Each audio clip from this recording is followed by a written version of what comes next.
Hey everybody, we're back, and I want to talk with Joey a little bit more, and Rick's joins us now too. But Joey, A Bridge Apart was set in Newbern.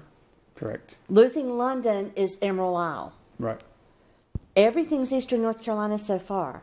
Are you going to continue with that, or are you going to continue and base everything in the part of the world that you know? Have you always been here, or? I plan to, and that's why I wrote A Bridge Apart in Newbern. It's what I knew. That's where I grew up, where I live, and so I started there, and then Emerald Isle for the second story. And I love Eastern North Carolina. I know it, so that's my plan right now, is to stick with. Well, I this just see area. Kinston being in there in one of these right, books. Definitely, I'm You sure know? Kinston will work its way in. If you need a leading man in one of your books, the name is Rick. The name is Rick. I like it. You can pattern him after Rick, and Chris can be his kid, and here we go. All right. Very good. This sounds like a good story. Yeah, we already. could write it. We could write you a story. When you write these books, you were talking about in the last segment, because I was in there listening. You talk about sitting down 3-4 hours and blocking everything out and Right. writing. You couldn't do that. No, because I don't focus that well. Yeah, a lot of people go stir crazy.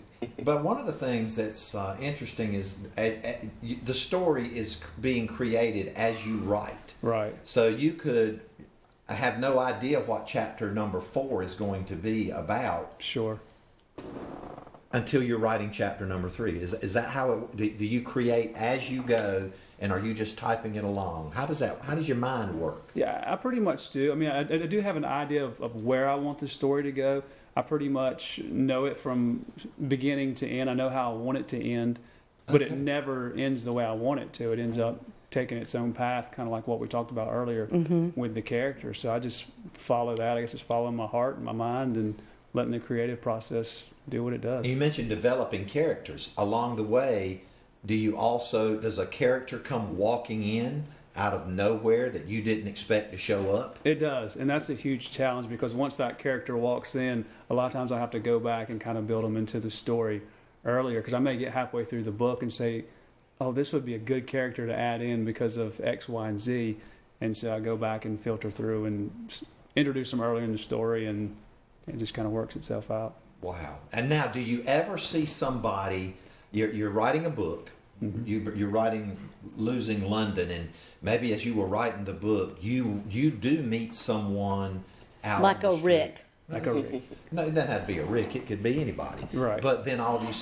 their personality is so different that you say, that personality would make a great character in my story, and weave that in.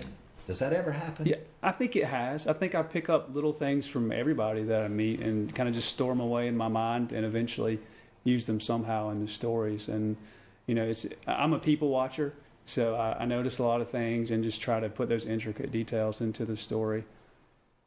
That's interesting how you do that. And how long did it take you to write Losing London? Losing London, again, I wrote Losing London a while back, probably about 12 years ago. Wow. I wrote that story. However, once A Bridge Apart published in September of 2015, I started back on Losing London shortly thereafter. I think it was December, and I ended up totally rewriting Losing London. I stuck with the same theme, but it's a brand new story. So it took me about wow. 4 months to do Okay. that, and that was a huge But challenge. that 12-year difference. What in the world were you doing in 12 years if you weren't writing me another story? Well, I was working in marketing, so I was okay. preparing to market my book. That's how I'm going to look at What it. is the toughest part about getting your book out to the public? Is it the publishing of it? Is that really the most difficult? The publishing can be a challenge. I think the marketing of it is a huge challenge. There's so much competition out there. There's so many books, and so I have to find a way to let the reader know, gotta hey, find that niche. you can invest in my book. We can only read so many books in our lifetime.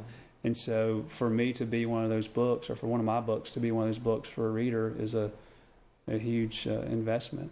Wow. Now, do you have people who, I know the publisher does, that they read through and proofread as it comes in? Do you have friends that you'll send transcripts to and say, okay, let me know what you think about it up to this point? Yeah, I usually wait until the story's completely finished. Okay. I may throw out, a few paragraphs here and there and say, hey, what do you think about that? Or what do you think about this character? But usually I like to just write this story out, finish it, and then have people read it after that. It sounds like to me that if you wrote Losing London going in one direction 12 years ago, you're still a young man. Is this something you've always wanted to do, be an author? When did it happen? I think so. It's hard to pinpoint a time, but I look back on my life, and you know, hindsight, you see things a lot better. And I always enjoyed to write creatively. I can remember writing little short stories as a child, and then, you know, once I got into high school, I thought I hated writing because I hated like the report writing and the research writing and that type of stuff. But I always enjoyed the creative part of it. Right. So did you write short stories like in college and high school? I did some, but I didn't do a whole lot. Really, when I sat down to write that novel, that first one, A Bridge Apart, in my early 20s, is when I really, you know, jumped into writing. Are there any more laying back from 12 and 13 years ago? It's a possibility. It is. Okay. There was another one that I worked on, and I don't know if it'll come out or not, but we'll see. Wow. We'll see what happens. It's early morning. He's ruggedly handsome talk show host. on his way to the studio, and he has a very oppressive director. I can see it. Tell folks how they can get your books, Joey. The books are available at my website, joey-jones.com. They're also available on Amazon in the paperback or Kindle version. Wow. And we can expect Losing London in October, correct? Yes, the end of October it should be out. Well, congratulations. And then the next one? It won't be long. I'm going to work hard on it. There you go. Okay. Well, could you hang around a couple of minutes and close out the show with us? I'd love to. We'll remind folks again how they can get A Bridge Apart and Losing London. Joey Jones, author, has been here today, and very interesting. And I like learning about the concept and how you do what you do. That's amazing. So we'll be right back. Don't y'all go away. Are you right?